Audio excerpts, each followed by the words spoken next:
샬롬, 잠언 25장 16절로 28절 말씀으로 12월 16일 좋은 아침 시작합니다. 너는 꿀을 보거든 조카리만큼 먹어라. 과식함으로 토할까 두려우니라. 너는 이웃집에 자주 다니지 말라. 그가 너를 싫어하며 미워할까 두려우니라. 자기의 이웃을 쳐서 거짓 전가하는 사람은 방망이요 칼이요 뾰족한 화살이니라.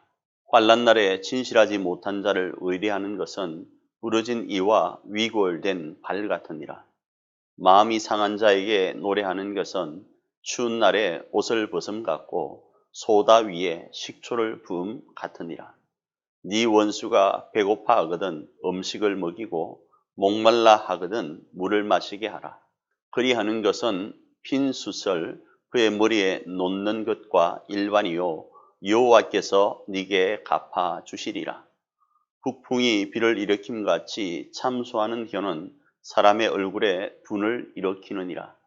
다투는 여인과 함께 큰 집에서 사는 것보다 움막에서 혼자 사는 것이 나으니라. 먼 땅에서 오는 좋은 기별은 목마른 사람에게 냉수와 같으니라.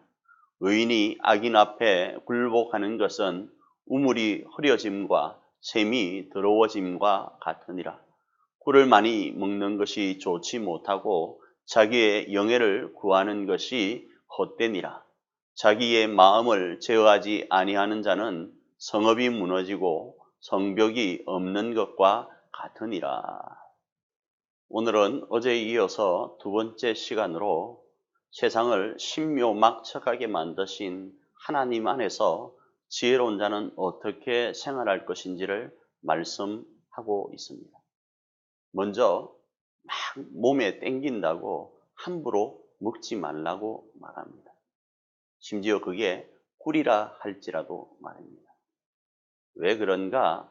세상을 만드신 하나님은 신묘막측하게 세상을 만드셔서 내 요구와는 다른 또 다른 환경이 있을 수 있기 때문에 우리 몸이 요구한다고 막 먹지 말라라는 것입니다.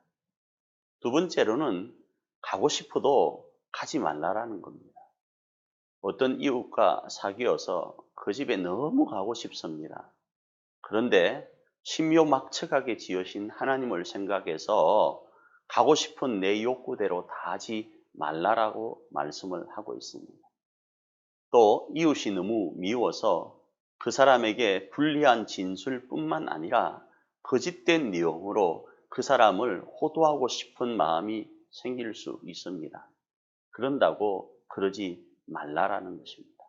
왜요? 우리의 생각과 다른 하나님의 신묘막측하신 지으심의 역사가 있기 때문입니다.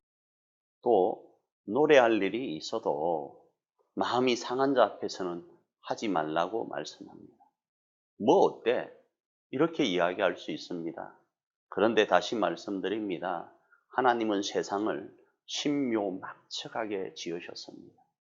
우리가 이해하지 못하는 부분들이 있다라는 거죠. 그래서 우리는 노래하고 싶지만 마음이 상한 자가 있다면 그곳에서 노래하지 않는 겁니다. 또 원수가 줄이고 있습니다. 우리는 어떻습니까? 그 원수 줄이고 있으면 잘 됐다. 나를 위해하더만, 나를 대적하더만 잘 됐다. 이럴 수 있는데 하나님 안에서는 신묘막측하신 하나님의 뜻 안에서는 또 다른 어떤 뜻이 있는지를 모르니까 그가 목마르면 마시우게 하고 그가 헐벗었으면 입히라는 말씀을 하고 있습니다. 또 가족과 다투지 말라고 말합니다. 다툴 일이 있으면 차라리 움막에 혼자 있더라도 절대 다투지 말라고 이야기합니다. 왜 그럴까요?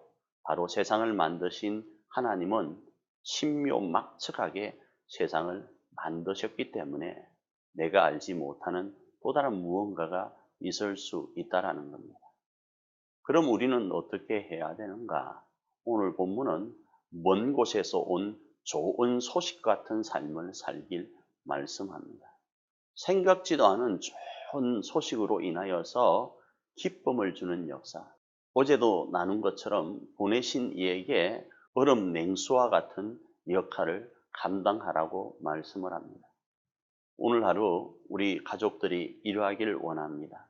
신묘 막처가신 하나님을 기억하고 내 욕심과 내가 하고 싶은 일을 다 하며 사는 것이 아니라 무언가 또 다른 하나님의 뜻이 계시겠지라는 생각으로 오늘 하루를 살아서 하나님의 기쁨이 되고 우리 가족들에게는 먼 곳에서 오는 좋은 소식과 같은 삶을 살아서 시원한 냉수처럼 우리 가족들과 하나님께 영광이 되는 저와 여러분이 되기를 축복합니다.